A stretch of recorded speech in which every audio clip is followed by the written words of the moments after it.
아침 묵상입니다. 오늘 민수기 26장 52절로 65절 말씀 함께 묵상하도록 하겠습니다. 모압 평지에서 2차 인구 조사가 끝났습니다. 이제 하나님은 가나안에 입성해서 살아야 될 땅을 각 지파마다 분배하라고 말씀하십니다. 이 땅을 분배할 때 어떤 기준들, 원칙들이 보여집니다. 본문은 이렇게 시작합니다. 여호와께서 모세에게 말씀하여 이르시되 그 명수대로 땅을 나눠 주어 기업을 삼게 하라.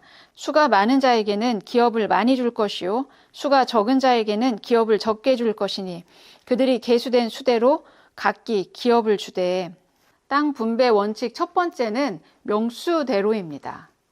지파의 수가 많으면 큰 땅을, 또 작으면 그에 비해서 작은 땅을 분배하라는 말씀이죠. 그러나 여기서 그치지 않고 땅 분배 원칙 두 번째는 다음과 같습니다. 오직 그 땅을 제비 뽑아 나누어 그들의 조상 지파의 이름을 따라 얻게 할지니라. 그 다소를 막론하고 그들의 기업을 제비 뽑아 나눌지니라. 두 번째 원리는 제비 뽑기 하라는 겁니다. 이스라엘 백성이 들어가서 살게 되는 가나안은 힘의 논리가 작용하는 세상이죠. 능력 있는 자가 더 큰 것을 갖고 또 약육강식이 세계관인 그런 세상입니다. 그러나 하나님의 땅 분배 원칙은 공급하시는 하나님이 주권자가 되셔서 공평과 공정으로 땅을 분배하라는 그런 원리입니다. 물론 지파별로 많은 수의 인구를 가지고 있을 때 너무 오밀조밀한 작은 땅은 살기 힘들겠죠. 그래서 하나님은 먼저는 지파별로 그 수에 따라서, 명수에 따라서 땅을 분배하되 제비를 뽑아서 공정하게 그 누구도 소외되지 않게 땅을 분배하라고 말씀하십니다. 세상의 방식이라면 가나안 입성까지 많은 공을 세운 지파가 사실 좋은 것을 가져가야 되는 생각들을 하겠죠. 그러나 하나님은 각 지파에게 맞는 땅을 주실 생각을 갖고 있습니다. 하나님의 방식은 공정과 공평이었습니다. 이 모든 것을 기획하시고 또 그 과정을 인도하시는 분은 철저히 하나님이십니다. 이스라엘 백성은 하나님이 가장 좋은 것으로 인도하실 줄 믿고 순종할 수 있어야 합니다. 땅 분배하는 원칙의 세 번째가 보입니다. 본문 62절입니다.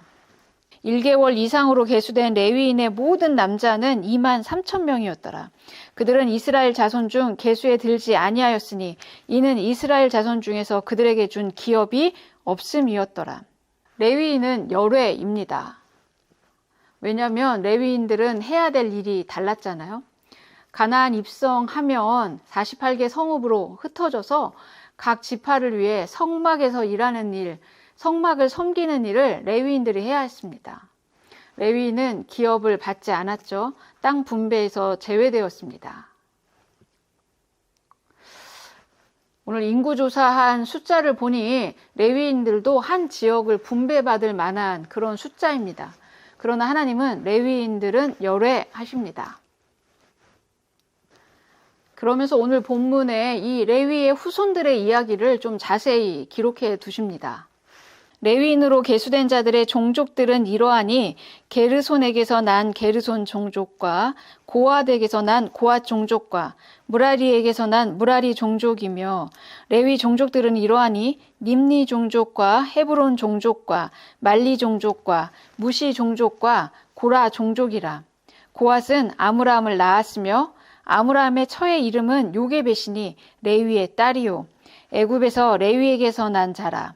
그가 아므람에게서 아론과 모세와 그의 누이 미리암을 낳았고 아론에게서는 나답과 아비후와 엘르아살과 이다말을 낳더니 나답과 아비후는 다른 불을 여호와 앞에 들이다가 죽었더라. 아무리 아론의 아들들이라 하더라도 하나님 앞에 불신앙으로 불순종한 그 결과에 대해 하나님은 죽음을 통해 조치하십니다.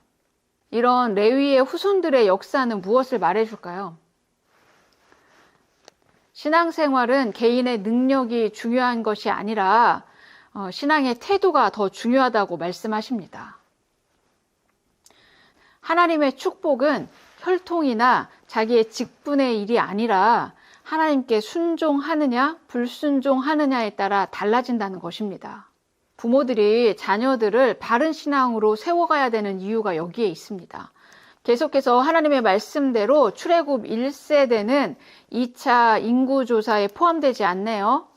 모세와 제사장 아론이 시내 광야에서 계수한 이스라엘 자손은 한 사람도 들지 못하였으니 이는 여호와께서 그들에게 대하여 말씀하시기를 그들이 반드시 광야에서 죽으리라 하셨습니다.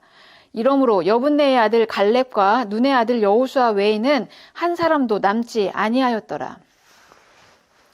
하나님의 말씀대로 출애굽 1세대는 모두 광야에서 죽고 여호수아와 갈렙만 가나안에 입성한다고 말씀하십니다.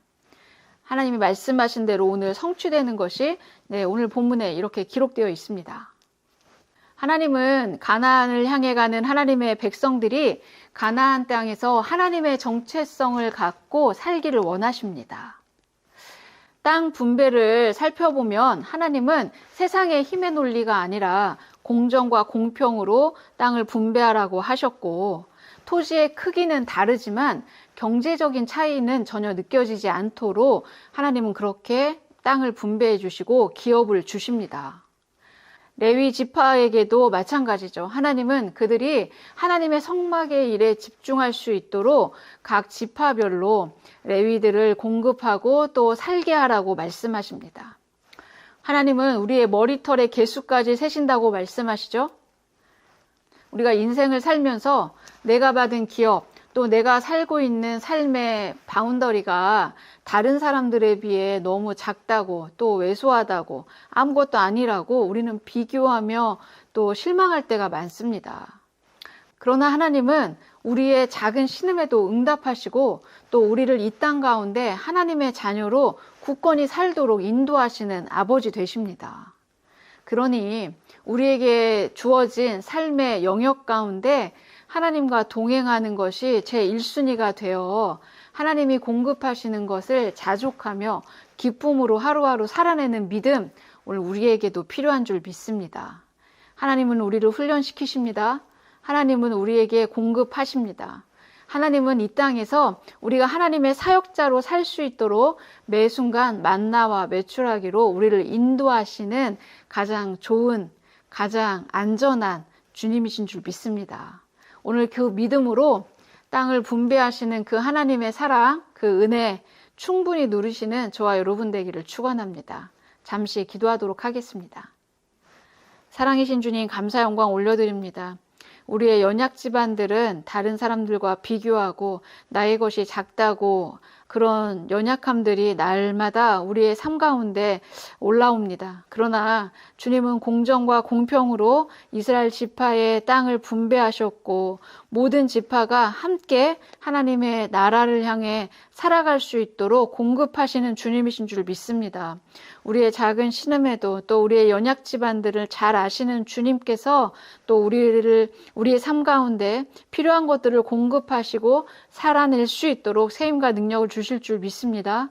우리를 인도하신 주님 믿고 순종으로 살아내는 멀티구매교회 모든 성도들이 될 수 있도록 인도해 주옵소서. 주님께 모든 것을 의탁드리며 예수님의 이름으로 기도드렸습니다.